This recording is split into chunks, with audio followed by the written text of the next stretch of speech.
वैसे तो मुफ्त की दारू और दूसरों की मेहरारू में छोड़ता नहीं। तभी मुझे एक अचानक फ़ोन आया कि मुझे बर्थडे में बुलाया गया है।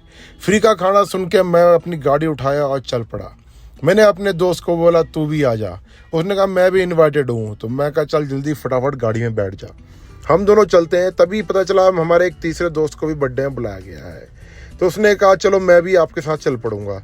तो मैं गाड़ी लेके तीसरे को भी लेने चला गया। इसी बीच मैंने उसको बताया क्या तू खाना खा के आया? बोलता है नहीं मैं नहीं खा के आया। तभी तीसरे दोस्त को बिठाया और हम तीनों चल पड़े। हम तीनों ने आपस में साझेदारी कर ली क्या सबने खाना खाया है नहीं खाया। तो पता चला किसी ने भी खाना नहीं खाया था, क्योंकि बर्थडे की पार्टी में भरपेट खाना जो मिलना था। मैंने अपनी गाड़ी उसी वक्त तेज़ी से चलाना शुरू कर दिया, क्योंकि मुझे पता था अगर टाइम से नहीं पहुंचूंगा तो केक नहीं मिलेगा। खाना मिले या ना मिले पर केक का मिलना बहुत ज़रूरी है। कहते हैं बर्थडे की पार्टी तो तभी पूरी होती है जब आप केक खा सकते हो या आपको केक मिल जाए। रास्ता का मुझे मालूम नहीं था, तो हमने फ़ोन पे पूछ पूछ के रास्ता का मालूम किया कि जाना किस साइड और निकलना किस साइड है। तभी किसी ने मुझे बताया कि छोटे रास्ते से होते हुए खुड़ा डांगला की पहाड़ी को पार करते हुए गिरी गर्दन घाट के मोड़ को पीछे छोड़ते हुए एक कच्ची सड़क नीचे को जाएगी, वहाँ पे आपने उतर जाना है। अब जब वहाँ गए तो हमें पता नहीं चला कौन सी कच्ची सड़क पे हमें जाना था, तो हम गलत कच्ची सड़क पे उतर गए। कोई बात नहीं, आगे से हम गाड़ी मोड़ लेंगे।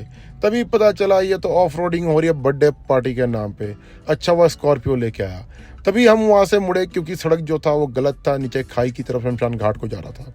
अभी उम्र नहीं हुई है शमशान घाट जाने की। तभी आगे जाके देखा तो एक रोड कच्चा सा जा रहा था, मुझे लगा यही है। वहाँ देखा था तो बर्थडे पार्टी की जश्न हो रहा था। तो मैंने गाड़ी वहीं लगाई तो मेरे दोस्त गलत रास्ते पे चले गए। मैंने कहा ये रास्ता नहीं, नीचे वाले जंगल वाले रास्ते से जाना पड़ेगा। तो हम जंगल वाले रास्ते से बर्थडे पार्टी के लिए जाने लगे।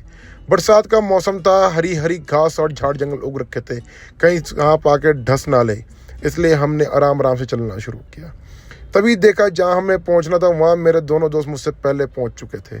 मैं उनके पीछे पीछे जा रहा था, क्योंकि मैंने डाले थे फ्लैट शूज़ जो कि स्लिप हो रहे थे। ऐसे जगह पे तो नंगे पाँव ही चलना ज़रूरी है। तभी देखा मेरे बाकी दोस्त वहाँ पहुँच रखे थे और जश्न में जश्न मना रहे थे। अकेले यही जश्न मना रहे थे क्योंकि उनको अभी तक दारू नहीं पिलाई गई थी। सभी लोगों ने केक काटा, खाना खाया और चले गए, और ये बोझ बन के थे। तभी देखा इंद्रदेव नाराज हुए और जोर जोर की बारिश होने लग गई। बारिश ऐसे हो रही थी जैसे पेड़ों में एकदम लग रहा हो कोई पत्थर मार रहा हो। हैप्पी बर्थडे का टैग रह चुका था, क्योंकि केक कट के बट चुका था। सबने केक खा लिया था। तभी हमें एक गेस्ट रूम दिया गया। हमने कहा चेयर टेबल छोड़ो, नीचे गद्दा बिठा दो, हम यहीं बैठ जाएंगे। वहाँ बैठे तो सब हंस रहे थे, कुछ ना कुछ प्लान चल रहा था, क्योंकि सोमरस जो आने वाला था। सोमरस की खुशी सबके चेहरों पे झलक चुकी थी। माउंटेन ड्यू और चने आ चुके थे। तभी देखा मेरा एक दोस्त कह रहा कि अमित भाई को बुलाओ और सोमरस निकलवाओ। तभी अमित भाई आए और उन्होंने 2 लीटर का सोमरस उसी वक्त चुपके से निकाला, जिसको देख के सबके चेहरे पे अलग ही खुशी आ चुकी थी, जैसे वर्ल्ड कप हमने जीता हो।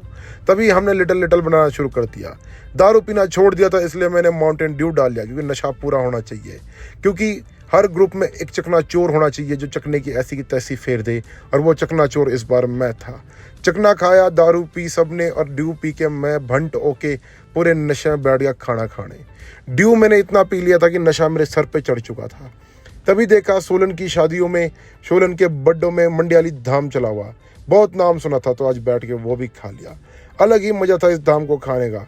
तभी देखा मेरा एक दोस्त जो राशन का बैरी था, वो लगा हुआ था बार बार मांग मांग के खाने। मैंने उसको समझाया इतना मत मांग। वो तो कह रहा सर मैं पैक करने के इरादे से आया हूँ।